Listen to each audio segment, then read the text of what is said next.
লোকটা অশিক্ষিত হলেও অভদ্র নয়। লোকটা অশিক্ষিত কিন্তু সে অভদ্র নয়। যদিও লোকটা অশিক্ষিত সে অভদ্র নয়। Well, hello everyone. Assalamu alaikum. Welcome back to my YouTube channel English with Hasnahira. I hope you all are doing well by the grace of Almighty Allah. আজকের ক্লাসে আমরা আরেকটা সিম্পল কমপ্লেক্স কম্পাউন্ড সেন্টেন্স নিয়ে আলোচনা করব। আমি আমার গত ক্লাসে কিন্তু সিম্পল কমপ্লেক্স কম্পাউন্ডের আপনাদের বেসিক ধারণাটা দিয়েছিলাম। সেখানে আমি একটা উদাহরণের মাধ্যমে আপনাদেরকে বোঝানোর চেষ্টা করেছিলাম। আজকের ক্লাসে আরেকটা সেন্টেন্স আমরা মেক করব যাতে আমরা সিম্পল কমপ্লেক্স কম্পাউন্ডের ডিফারেন্সেসটা বুঝতে পারি। ফার্স্টে দেখব আমরা সিম্পল সেন্টেন্স। সিম্পল সেন্টেন্সে আমরা একটা ইন্ডিপেন্ডেন্ট ক্লজ পাই যেটা নিজেই একটা অর্থ বহন করে। যেমন লোকটা অশিক্ষিত হলেও অভদ্র নয়। হলেও মানে কি? হওয়া সত্ত্বেও। সে অশিক্ষিত হওয়া সত্ত্বেও সে অভদ্র নয়। তখন সেন্টেন্সটা কিভাবে বলবো? আমরা বলতে পারি হলেও বা হওয়া সত্ত্বেও এটার জন্য আমরা ব্যবহার করতে পারি in spite of. Okay? In in spite of in spite of কি? ইন স্পাইট অফ বিইং সে কি? অশিক্ষিত। অশিক্ষিতর ইংরেজি হচ্ছে uneducated. ওকে? uneducated. সে অভদ্র নয়। তাহলে কি হবে? হি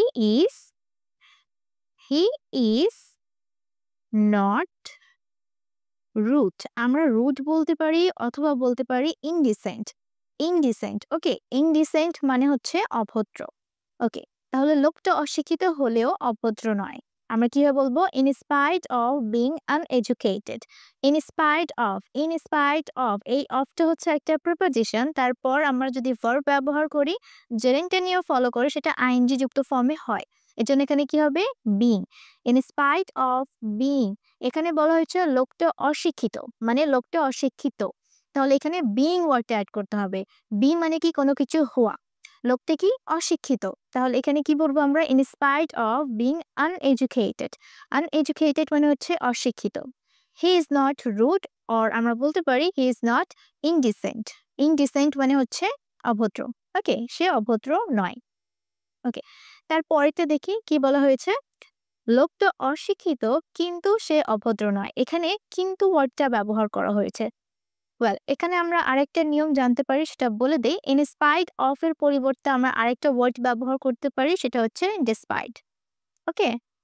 despite despite despite being uneducated he is not rude.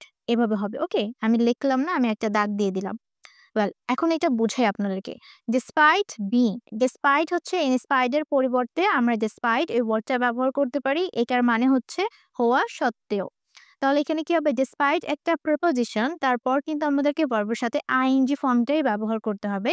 এবং ডিসপাইট এর সাথে কোনো ধরনের অফ, টু এগুলো ব্যবহার করা যাবে না, কারণ ডিসপাইট নিজে একটা preposition. Despite being uneducated he is not rude. আচ্ছা, তারপর এটা দেখি। ওকে, লোকটা অশিক্ষিত। তাহলে কি হবে? দ্য ম্যান অশিক্ষিত। দ্য ম্যান ইজ, আমরা বলতে পারি uneducated. The man is uneducated, লোকটা অশিক্ষিত। এখানে কি আছে? কিন্তু, মানে but. The man is uneducated but, এখানে আমরা একটা কমা দিব, তারপর বাট ওয়ার্ডটা লিখবো। বাট সে অভদ্র নয়। তখন কি হবে? He is But he is not, indecent. Indecent মানেও কিন্তু অভদ্র। ওকে? indecent. ওকে, এখন এই সেন্টেন্সটা কম্পাউন্ড সেন্টেন্স হলো কেন? এখানে বলা হয়েছে দ্য ম্যান ইজ আনএডুকেটেড, মানে এই পুরো সেন্টেন্সটা একটা অর্থ বহন করছে এবং এটা হচ্ছে একটা ইন্ডিপেন্ডেন্ট ক্লজ। এবং এটা দেখেন, হি ইজ নট ইনডিসেন্ট, মানে সে অভদ্র নয়।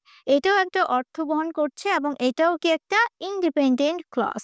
যখন দুটা independent clause but, and, or এগুলো শব্দ দ্বারা যুক্ত হয়, তখন সেটা কম্পাউন্ড সেন্টেন্স হয়। The man is uneducated but he is not indecent, সে অভদ্র নয়। ওকে, তারপরেটা দেখি। যদিও লোকটা অশিক্ষিত সে অভদ্র নয়। ওকে, এই সেন্টেন্সটাকে আমরা তিন ভাবে বলতে পারি। একটা হচ্ছে অলদো। although মানে হচ্ছে যদিও, although the man is uneducated, okay, the man is uneducated, সে অভদ্র নয়, তখন কি হবে, এখানে একটা কমা দিব, তারপর আমরা লিখবো he is not, he is not rude বলতে পারি, indecent বলতে পারি, অথবা আমরা এখানে polite ওয়ার্ডটাও অ্যাড করতে পারি। ওকে, আমি এখানে যেহেতু rude লিখেছি, rudeটাই লিখি। although the man is uneducated, he is not rude, সে অভদ্র নয়। এখন এই সেন্টেন্সটা কমপ্লেক্স সেন্টেন্স হলো কেন? দেখেন, বলা হয়েছে যদিও লোকটা অশিক্ষিত, মানে এটা পুরো একটা বাক্য কমপ্লিট হয়নি, এই বাক্যটা এই বাক্যের উপর নির্ভরশীল। সে অভদ্র নয়, এটা একটা অর্থ বহন করছে যে সে অভদ্র নয়, এটা হচ্ছে একটা ইন্ডিপেন্ডেন্ট ক্লজ, কিন্তু এটা হচ্ছে ডিপেন্ডেন্ট ক্লজ। কেন? যদিও লোকটা অশিক্ষিত, তারপরে কি, তারপরে এই বাক্যটা এই বাক্যের উপর ডিপেন্ড করছে। এর জন্য যখন একটা ডিপেন্ডেন্ট ক্লজ একটা ইন্ডিপেন্ডেন্ট ক্লজের উপর নির্ভরশীল করে, তখনই সেটা কমপ্লেক্স সেন্টেন্স হয়। although মানে হচ্ছে যদিও, although the man is uneducated, যদিও লোকটা অশিক্ষিত, he is not rude, সে অভদ্র নয়। এটাকে আমরা এভাবেও বলতে পারি even though, ওকে, আমরা এখানে even though এই ওয়ার্ডটা অ্যাড করতে পারি, even though এটা বলার পরে যা লিখেছি সেটাই। ওকে, even though the man is uneducated, he is not rude, even though আমরা ব্যবহার করতে পারি, অথবা শুধু though এটাও ব্যবহার করতে পারি। ওকে, এই ওয়ার্ডটা অ্যাড করে আমরা যা লিখেছি সেটাই। although, even though এই সবগুলোর মানে হচ্ছে যদিও। তাহলে একদম শুরু থেকে একবার ব্রিফ করি। সিম্পল সেন্টেন্স কি? লোকটা অশিক্ষিত হলেও অভদ্র নয়।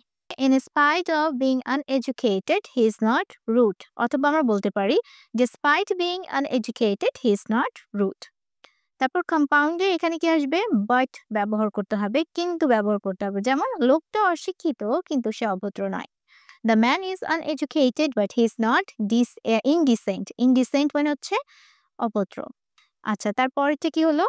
যদিও লোকটা অশিক্ষিত সে অভদ্র নয়, যদিও এটা একটা ডিপেন্ডেন্ট ক্লজ, এটা হচ্ছে একটা ইন্ডিপেন্ডেন্ট ক্লজ, এটা এটার উপর নির্ভরশীল করছে, তাই এটা complex sentence. although the man is uneducated, he is not rude, আমরা even though এটাও ব্যবহার করতে পারি, ভুল হবে না।